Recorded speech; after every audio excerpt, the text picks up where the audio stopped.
I'm going to call, let me call this sequence, there's big P for the whole sequence. That's the whole sequence Pn.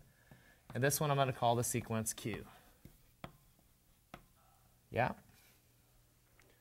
So now P and Q, big P and big Q, they are points in this metric space. And each one is a sequence in the other metric space. Yes? So now let's define a distance between them. What's the distance, which I'll call delta for distance? Yes? P and Q to be different. Oh, are you defining them to be in different equivalence classes and PQ be the different equivalence classes? Oh, sorry.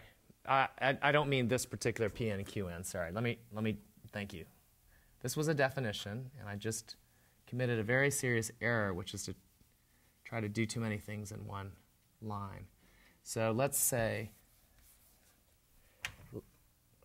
for P and Q in X star, let's let D, big P, big Q be. And I will write out later P is like little pn and Q is little qn. Okay. Yes. They're entire equivalence classes, but you can always pick a representative. Yes, thank you. Much better. It's actually what I had in my notes, but I tried to. Anyways, I should not depart from my notes. Okay, here we go. Delta PQ. What do you think the distance between? How do you measure distance between two sequences or equivalence classes of sequences? Here's big P. Here's big Q, which has as a representatives Pn and Qn. Sorry, who's saying that? Oh, Katie. Yeah, so similar to when you said the limit goes to 0, if we define a sequence by the difference between Pn and Qn. Good. Then there's Nice. So this is a limiting distance. And here, here you let Pn and Qn be representatives of P and Q. Because these are equivalence classes, aren't they? So now what's a question you have to ask yourself? I've just defined this in terms of representative. Yes? Well, I think you're getting at, is it well-defined, but I was going to ask a different question. Okay, you can ask your question in a minute, but yes, one of the things you have to show is that this definition is well-defined, and that's part of your homework. Is it well-defined? Of course, the answer is yes, it is well-defined, but you have to show that. Okay? If you pick two different representatives, will you get the same distance? And of course, the answer is yes, because all these things are Cauchy, you know, and so do a little work there. Yes. Okay. Question? So I'm wondering, the definition seems to imply that this distance is some point that exists within the metric space that we're talking about, or within X star. And I'm wondering, how do we guarantee that it's not another point that's in completion as opposed to just the metric space itself? So we've taken the limit of two Yeah. sequences. Right? Yep. So sorry, here we've taken the limit of the distances, and you get a number. That number is defined to be the distance between the sequences P and Q. How do we know that that number is a number in X? It's not in X, it's in R, because a metric always spits out a real number. Yeah, so we can talk about limits in R. Okay, good question. Yes, Emil. How do we know that limit converges, or that limit exists? Ooh, excellent question. Excellent question. So that's, again, something you have to show. Why does this limit exist at all for any two sequences P and Q? And it boils down to the fact that these sequences actually are Cauchy. Right? So, I mean, you have to do some work here, and that's part of your homework here. Okay? Interesting. So then once you have this, the part that I just asked you to read, you can see a sketch of this. The way X star is defined, it's actually It's actually unique up to isomorphism. So then the claim is, first of all, it's complete. Oh, if you want a challenge, prove this. It's actually a very, very good challenge here. X star is complete with X. What is X? Somehow it's isometrically embedded in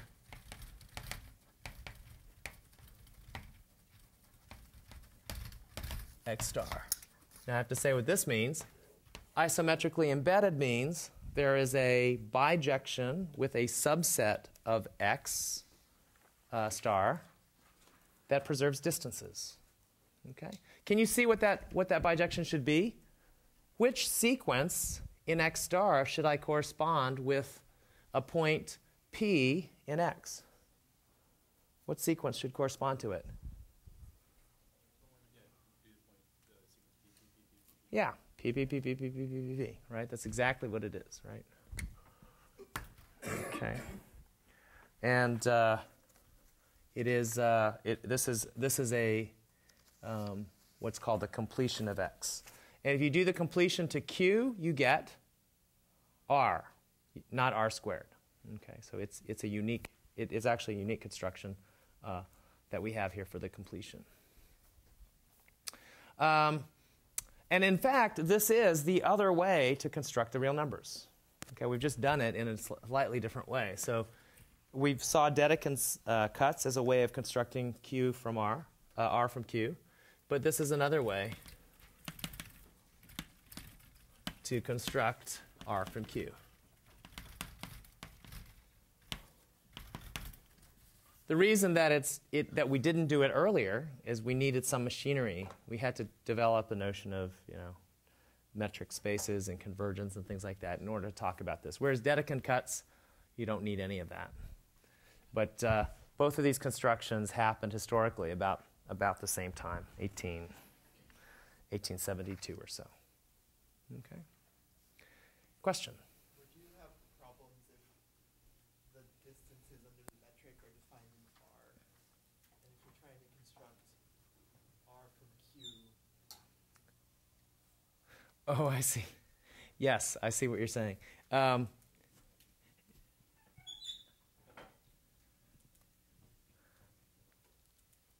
I guess we have a different... Yeah, well, so in that case, you're not so worried about the metric, right? You can't stop me from making this construction.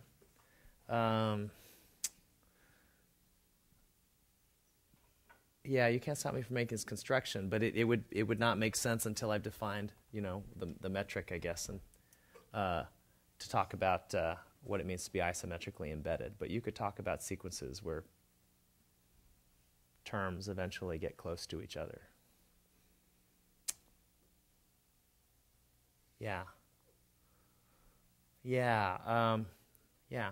Let me think about it, see if I have a better response to that question. But I don't think you need to worry too much about it if you haven't talked about what the isometric embedding is. Let's take a couple minute break, and after the break, we want to do a few other things as well. Okay.